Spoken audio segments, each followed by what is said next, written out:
It's summertime in the Garden State, kids are getting out of school, and you may be noticing more e-bikes in your area. They've become a popular way for people to get around, but they've also contributed to many fatal accidents in the state over just the last year. In fact, just this week, a teen died in an e-bike crash in Southampton Township. Earlier in June, a 15-year-old from Middletown died after suffering severe injuries in an e-bike accident, and a 13-year-old from Scotch Plains died from an e-bike crash last year. In January, former Governor Phil Murphy signed a law that creates regulations around e-bike usage. Many are applauding the measures, but some advocates are pushing back.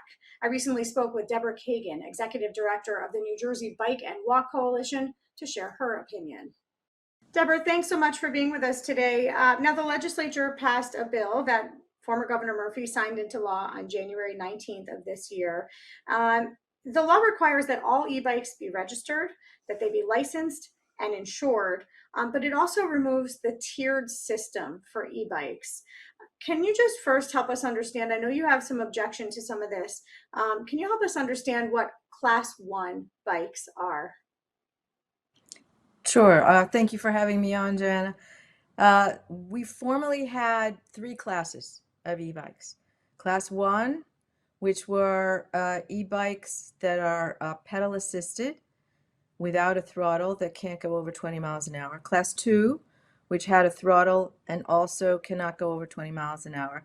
And then a Class 3, which would be pedal assisted with a motor that could go up to 28 miles per hour.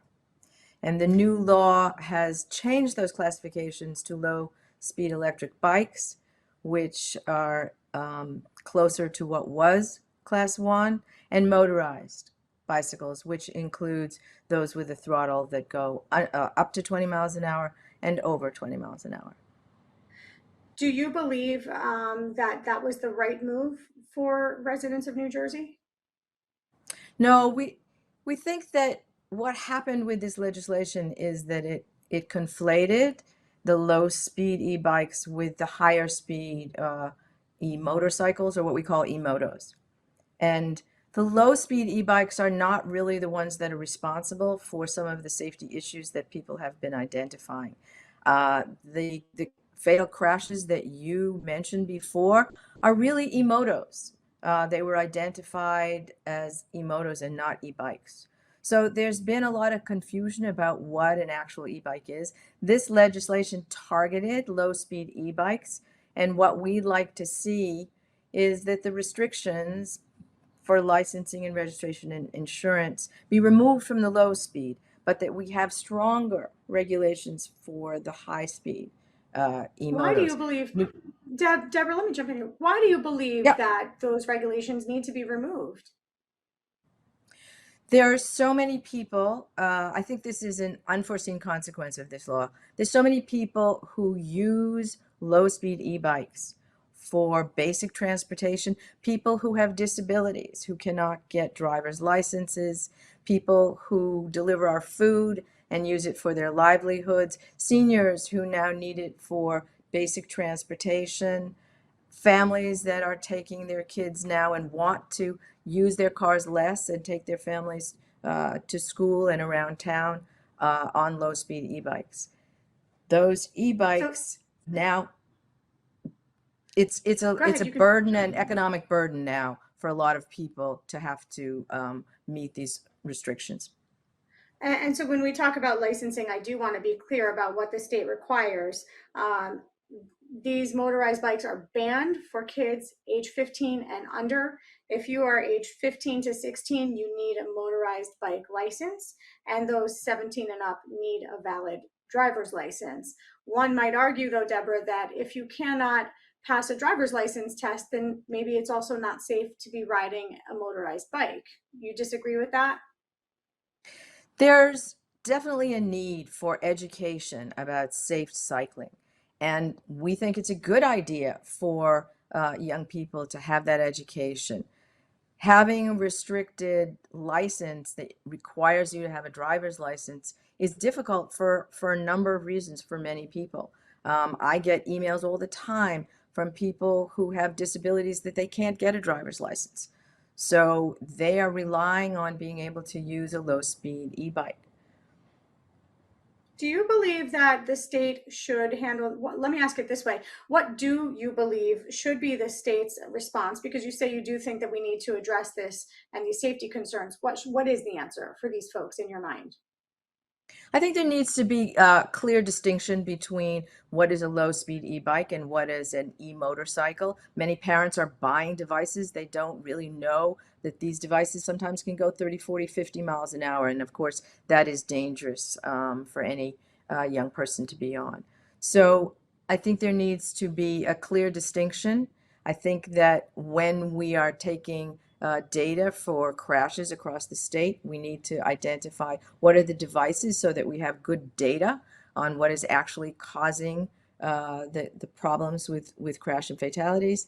We need to be regulating how e-motorcycles are advertised, that they can't be advertised as e-bicyclists, that they must be clearly advertised for what they are and how fast they can go.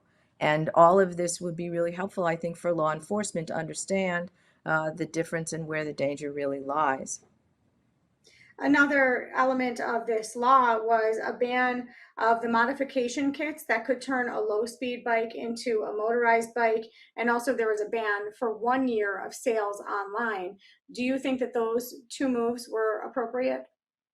Yes, I'd like to see, yes, those were appropriate, and we should be seeing more of that kind of regulation and less of the restrictions on the low-speed e-bikes.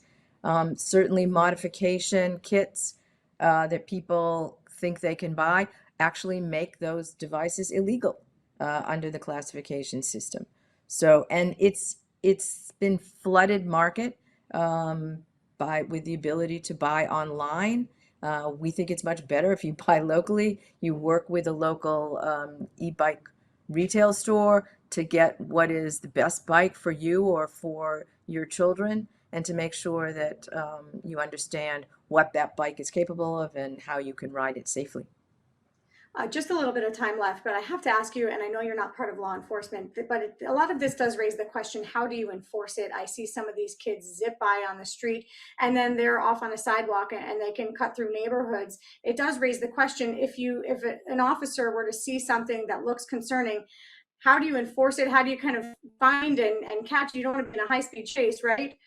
A lot of concern there about how you enforce. Yeah, I think, this is clearly, there's a speeding issue here.